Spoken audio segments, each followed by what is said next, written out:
अस्सलाम वालेकुम। अजीम न्यूज के साथ मैं मीना चट्टा। यहाँ पर हम आपको एक अहम खबर से आगाह करते चले। साहिवाल के इलाका बोड़वाला चौक से नामालूम लाश बरामद। मजीद तफसीलात जानते हैं अपने नुमाइंदा अमजद खोकर से। जी अमजद, क्या तफसीलात हैं आपके पास इस हवाले से? आप यहाँ के रहने वाले हैं? सुबह की बनी हुई है, सुबह की यहाँ पर बनी हुई है। तो आपने किसी को कॉल नहीं की?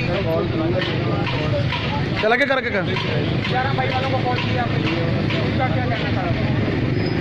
जी अस्सलाम वालेकुम। हम मौजूद है इस वक्त साहिवाल के बोर्ड वाले चौक में, जहाँ पे एक सुबह की लावारिस लाश पड़ी हुई है, जिसका कोई माली वारिस नहीं है। और 11 भाई को इन्हों का कहना है कि हमने 11 भाई को कॉल की तो वो कहते हैं कि जी हम नहीं आ सकते, या आप मुतलका यहाँ के आदमी हमारे साथ भेजें। तो जी उनका कहना है कि जी ईदी वाले उठाते 11 भाई को इनने कॉल की, और उनका कहना है कि जी 11 भाई वालों ने जवाब दिया कि ईदी सेंटर वाले उठाते, हम नहीं उठाते। जी बहुत शुक्रिया तफसीलात से आगाह करने का। मजीद खबरों और अपडेट्स के लिए विजिट कीजिए हमारी वेबसाइट।